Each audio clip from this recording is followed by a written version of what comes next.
Magandang umaga po sa inyong lahat mga kaibigan. Nandito po muli tayo sa ating pong programang Mga Pangakong Di Nabibigo.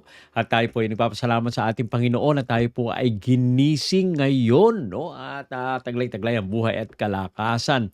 Kamusta na po kayo? Sana po ay nasa mabuti kayong kalagayan at patuloy na ginagabayan ng ating Panginoon kung kayo man ay nagbabiyahe. No? O kaya kayo ay nag-drive o nasa bus, LRT, o kung ano man ang inyong sasakyan, ay ingat-ingat po kayo, no? At syempre, yung mga nakatutok po nating mga chuper, no? Mga driver po natin na nakatutok sa AWR 89.1.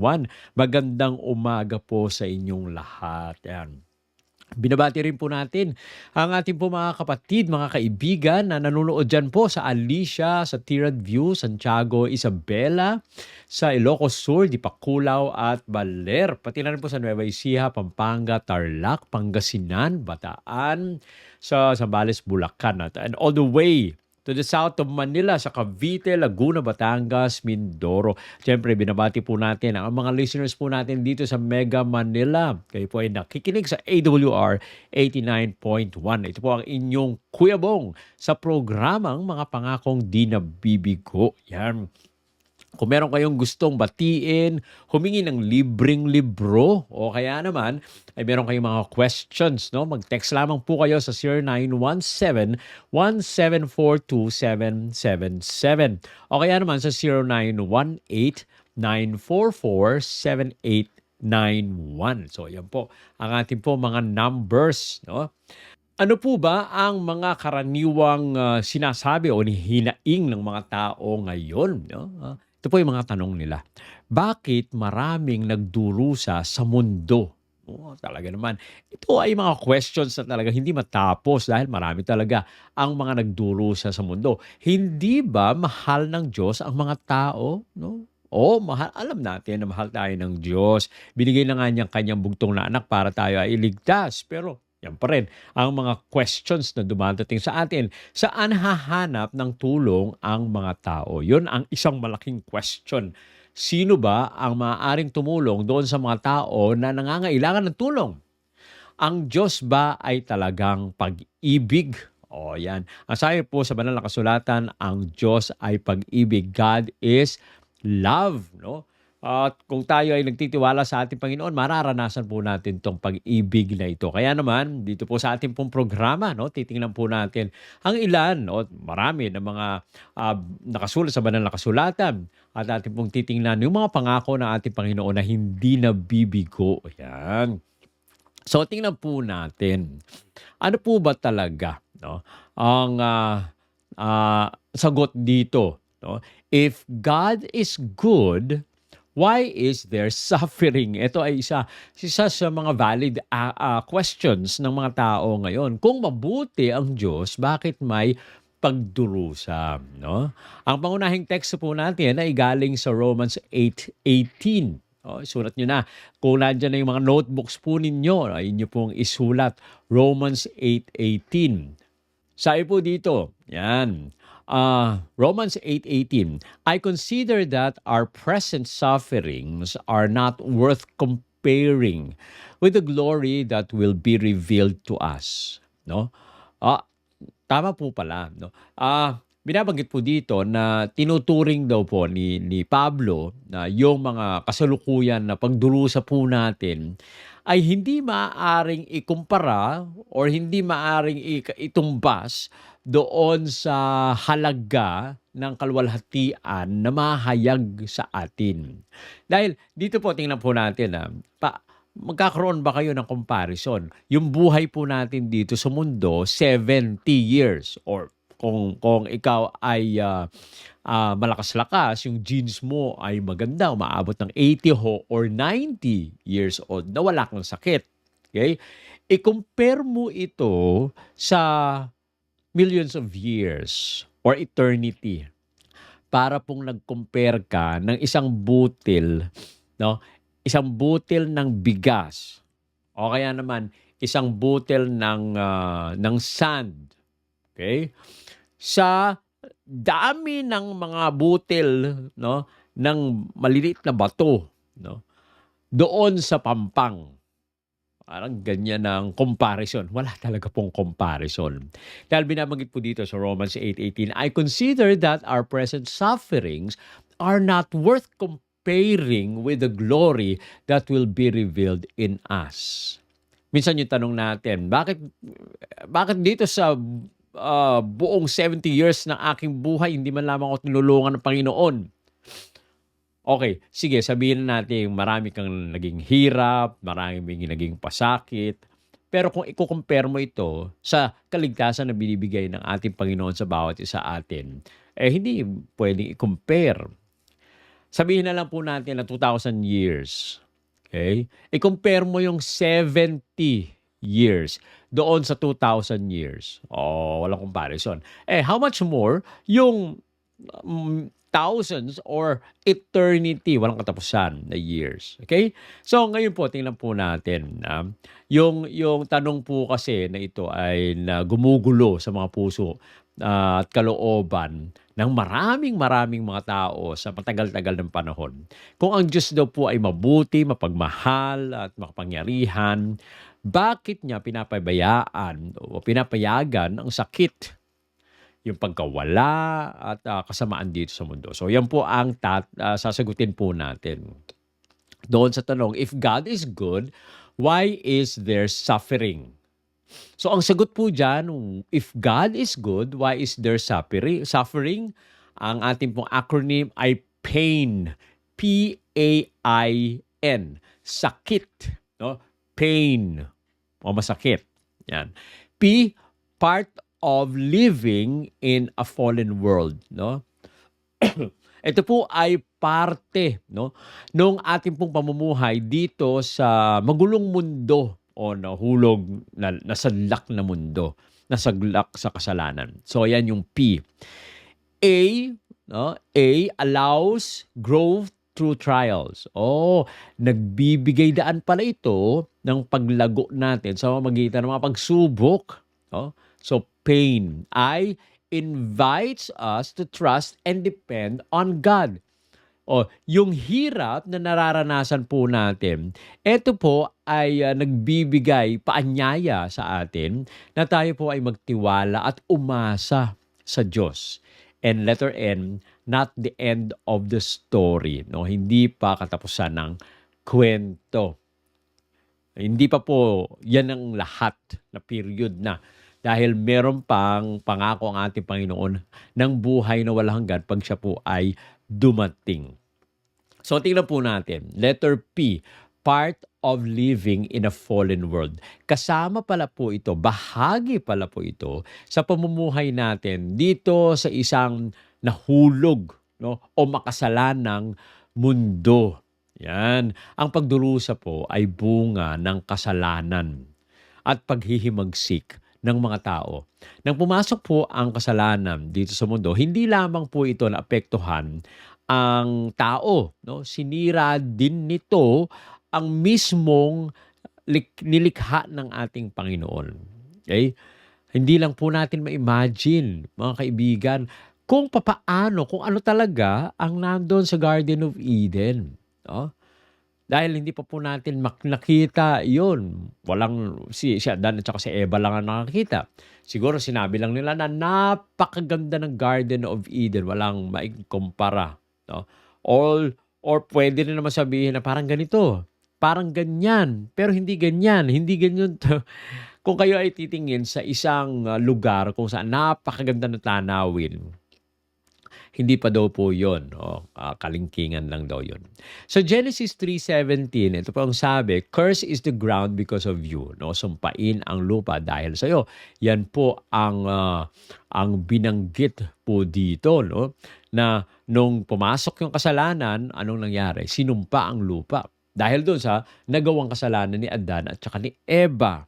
At ito po ngayon yung mga consequences. No? Sa Romans 5:12, sabi po dito, sin entered the world through one man and death through sin. No, pumasok daw po yung kasalanan sa pamamagitan po ng isang tao at ang kamatayan sa pamamagitan ng kasalanan. The wages of sin is death. Yan po naman ang sinasabi po sa atin. Alam niyo po, kapag tayo po ay nakafocus, no, sa kaligtasan ng ating Panginoon, makikita man natin yung mga problema dito sa mundo, nakikita man natin yung suffering, yung mga pagdurusa, may namamatay, merong nagpapakamatay.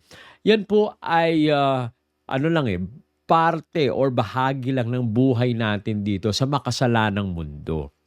Pero alam niyo po sa kabila nito, meron tayong buhay na walang hanggan na ibibigay sa atin ng ating Panginoon. Ang sabi po ni R.C. Sproul, no? God is not the author of evil, but He permits it for purposes we may not fully understand. No? Hindi po ang Diyos ang may akda ng kasamaan. Ngunit pinapahintulutan niya ito para sa mga layunin na hindi lubos natin na maunawaan. No?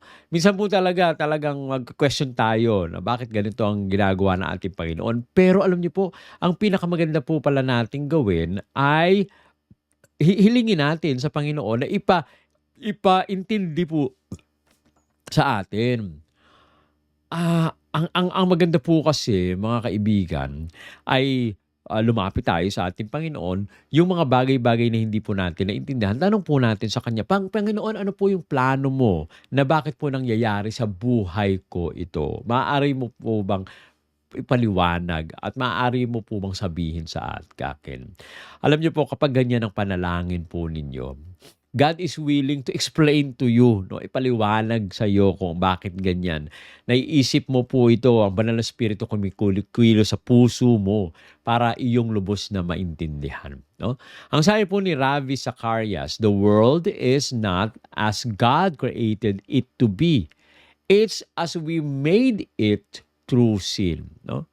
Oh, nakakalungkot na yung nilikha ng ating Panginoon na mundo ay ito po yung nasira dahil na rin sa kagagawan natin. Meron nga isang kanta no? Na parang sinasabi po doon ay yung mga ibon, mga puno, mga ilog, nandiyan, maaabutan pa kaya ng mga anak po natin yan, makikita po kaya. Ngayon po ay, pag tinanong mo yung isang bata, nakakita ka na ba ng kalabaw? Sabi, hindi pa po. Oh, biro nyo, isang bata, hindi pa nakakita ng kalabaw. Kita siguro nila sa YouTube, meron ako nakita sa YouTube. Pero hindi niya nakita yung actual na kalabaw. Kaya napaka-importante po, no? Pumasok yung kasalanan dito sa mundo at yan na nga po ang mga nangyayari. Bakit pinayagan ng ating Panginoon? Bakit pinapayagan? This is part of living in a fallen world, no? Kung yan ang tanong po natin, if God is good, why is there suffering? Because this is part of living in a fallen world. Yung sunod po, yung A, doon sa ating acronym na PAIN. Okay? Allows growth through trials. No? Binibigyan daan po pala ng mga nangyayaring trials sa atin, yung pagsubok sa atin, na tayo po ay lumalago. No? Sa mga pagsubok na ito, yung mga pagdurusa po ay nagpapaunlad ng pananampalataya, nagpapaunlad ng pagkatao at pagtatyaga. Ginagamit ng Diyos ang sakit bilang isang pagpapadalisay ng ating mga sarili upang tayo po ay hubugin, no? Na maging katulad ng ating Panginoong Hesukristo. So, hindi po niya ginagawa, kundi pinapayagan. God allows these things to happen in us. At nasa sa atin po yun kung paano natin tatanggapin.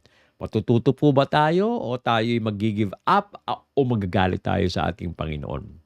Nasa sa inyo po yan. Kung paano nyo, paano kayo magre-react doon sa mga problemang inyong kinakaharap. Sabi po sa James 1:2-4, consider it pure joy because the testing of your faith produces perseverance. Daw po, kapag tayo daw po pala nakakaranas ng mga pagsubok sa buhay po natin, isipin daw natin ito na kagalakan dahil ito po ay yung mga pagsubok na ito ay nagdadalisay sa atin at nagbubunga ng pananampalataya at ng pagtatyaga. Ang ganda po, no? Hindi po kasi natin mararanasan na tayo po ay lalago, no? Kapag tayo po ay hindi nakakaranas ng mga testing, no, sa ating pong buhay. Yan. So ano pa ang sabi dito sa 1 Peter 1:6-7? These have come so that the proven geniuses of your faith may result in praise, no? Naparito po upang yung masubukan yung katapatan po natin sa pananampalataya at magbunga, no? Ang mga ito at tayo pumuri sa ating Panginoon.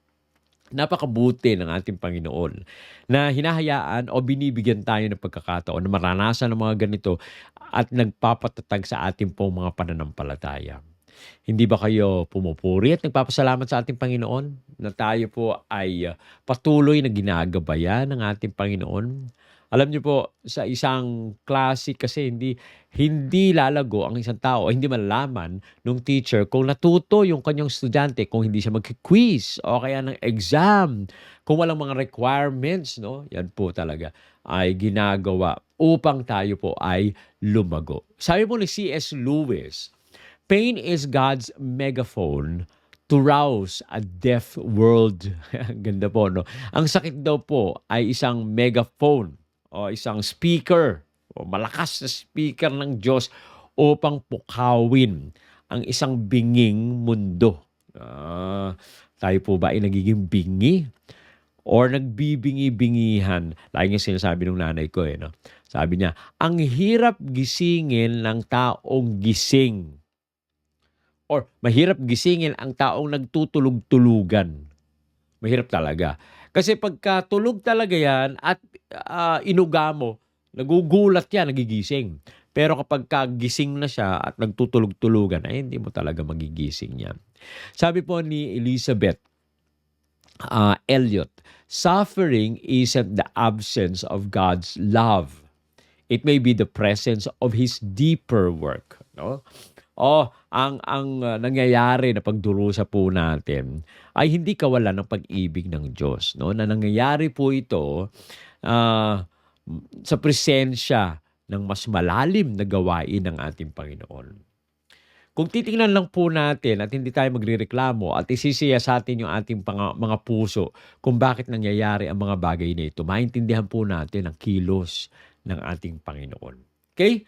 So yun po, yung A sa ating pong acronym na PAIN, allows growth through trials. Yan. At yung letter I, no, invite us to trust and depend on God. No? Inaanyayahan po tayo upang magtiwala at umasa sa ating Panginoong Diyos. Sa pagdurusa po kasi, natatapos natin ang ating sarili at natututo. No? Tayo po ay nagkakaroon ng yung presence ng ating Panginoon kapag merong mga pagsubok, natututo tayo na magtiwala, no, sa kapangyarihan ng ating Panginoon Diyos. Hindi sa ating mga sariling lakas. Ito po ay humahantong sa mas malalim na pag-asa mula sa ating Panginoong Diyos. Sabi po sa 2 Corinthians 12:9, my grace is sufficient for you. For my power is made perfect in weakness. No? Ang biyaya ng ating Panginoon ay sapat na para sa bawat sa atin sapagkat ang kanyang kapangyarihan ay nagiging sakdal, no, sa ating pong mga kahinaan. Ang sabi po sa Psalm 34:18, the Lord is close to the brokenhearted. Ito po ay napakaganda pangako sa bawat isa sa atin na ang ating Panginoon ay malapit sa atin na bagbag ang mga puso. Kayo po ba ay bagbag ang puso? May mga problema ba kayong kinakaharap? That is when God is near you. Okay? Naalala niyo po ba yung kantang Footprints in the Sand? No? Naglalakad sila, yung lalaki at ang ating Panginoong Yesus. Masaya siya. Nung tumingin siya sa likod, ay nakita niya yung dalawang two sets of footprints. At may mga time na siya po ay nahihirapan.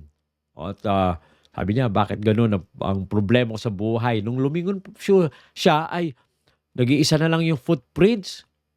Sabi niya doon sa Panginoon, Panginoon, bakit naman ikaw ganyan?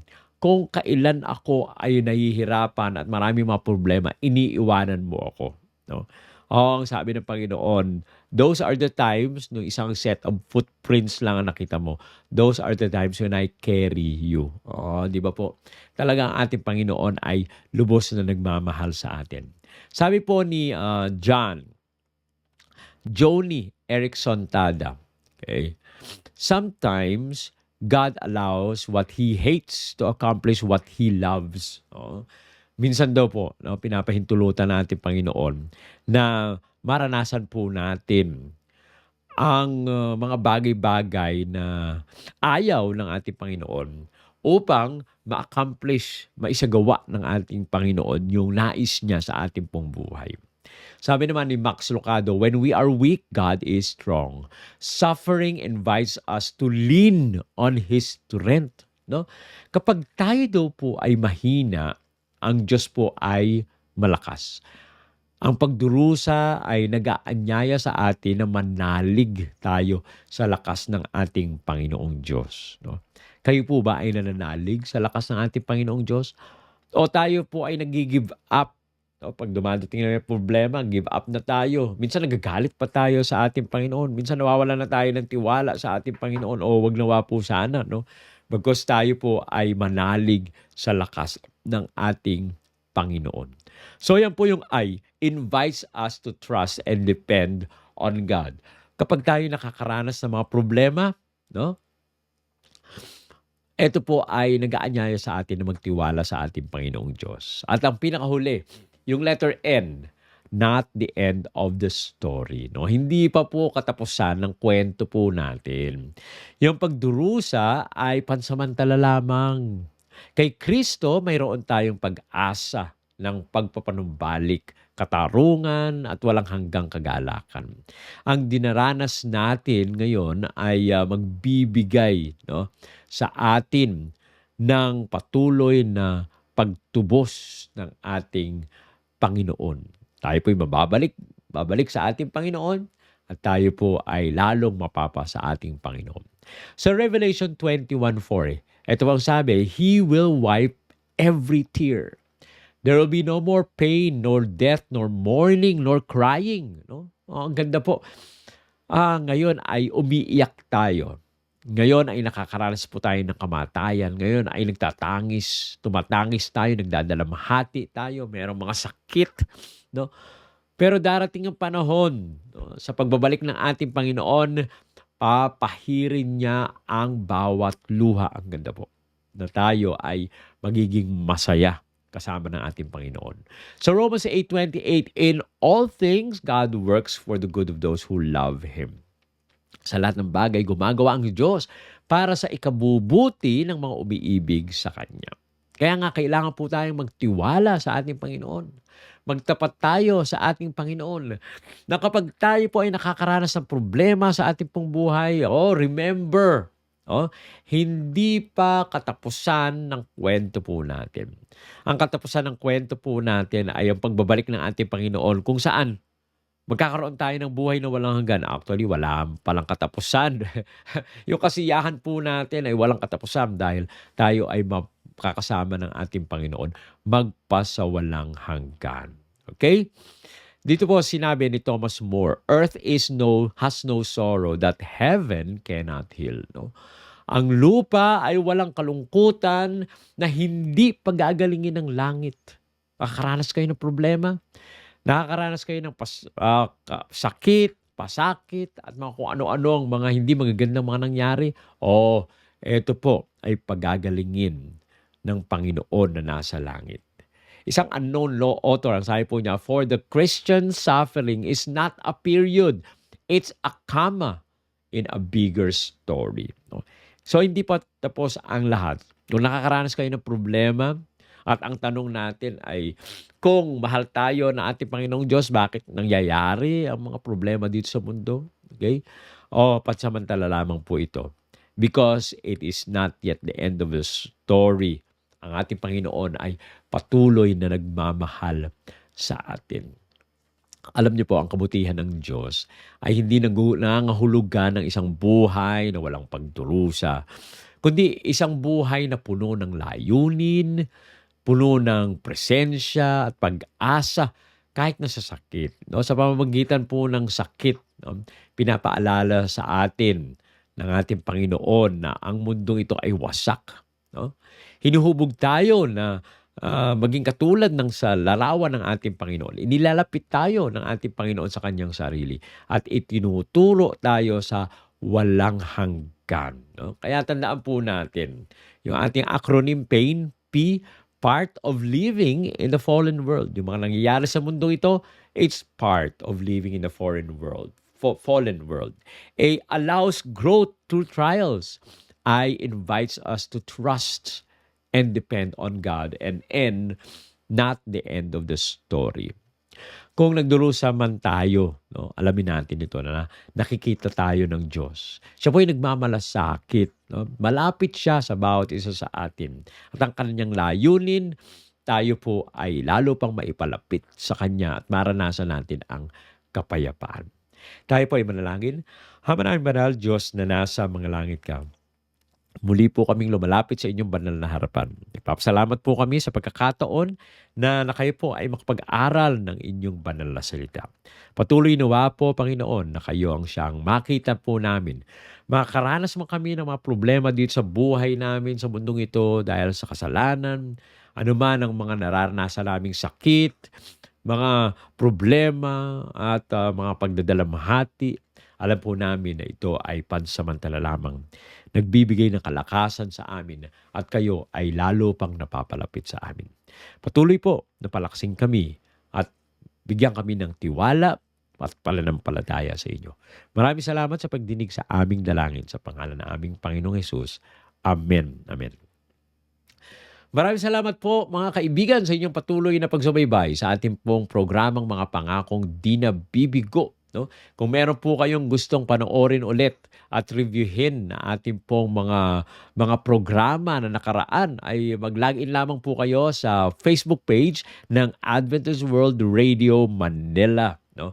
At doon po ay mapapanood nyo ang lahat, no? Lahat po ng ating pong mga episodes. No? Kayo po ay patuloy na nag-aanyaya na sa susunod po na ating pong pagkikita, nawa ay pagpalain kayo ng ating Panginoon at patuloy na siya ay makasama natin sa ating pong buhay. Magandang umaga po sa inyong lahat.